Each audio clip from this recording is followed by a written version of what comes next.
What's up for April? The Seven Sisters meet the evening star. Mars continues its getaway. And unpacking the moon illusion. At the beginning of April, look to the west each evening in the couple of hours after sunset as Venus visits the Pleiades. Watch each night from the 1st through the 5th as Venus climbs higher in the sky each evening, crossing through the Pleiades star cluster. The real highlight is on April 3rd when Venus will appear inside the Pleiades, meaning it'll be in the same field of view through binoculars or a telescope with a wide field of view.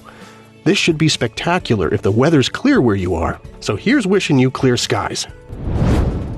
The planetary quartet of Jupiter, Saturn, Mars, and the Moon once again make a showing in mid-April. Since giving Jupiter and Saturn the slip last month, the red planet continues its getaway from the gas giants in this month's morning skies.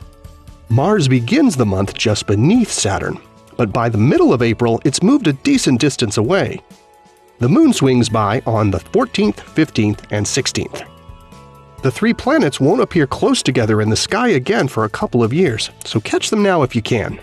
And Earth is currently catching up to Mars in its orbit as the two planets come into the right position for the launch of NASA's Mars 2020 mission and its newly named Perseverance rover. Most of us have had the experience of watching the full moon rise in the distance, maybe over a city or a distant mountain, and it looks huge. In fact, it's got the very appropriate, if unimaginative, name of the moon illusion. Although this illusion has been known for thousands of years, there still isn't a truly satisfying scientific explanation for why we see it. Now, the moon is essentially the same width in the sky on any specific night, whether it's rising, setting, or overhead. There are a variety of experiments you can do to prove this for yourself. Photographers can simulate the moon illusion by taking shots of the moon low on the horizon using a long lens with buildings, mountains, or trees in the frame. It's known not to be an optical effect of our atmosphere, though the atmosphere does add to the yellowish color of the rising and setting moon, much as it makes the rising and setting sun look redder. Even airline pilots and astronauts have reported seeing the moon illusion, in the absence of trees, buildings, and mountains to help provide a sense of scale. Researchers have shown that it's definitely something going on in our brains that has to do with the way we perceive the size of distant objects near the horizon versus high in the sky. But the precise explanation for why it happens is still elusive.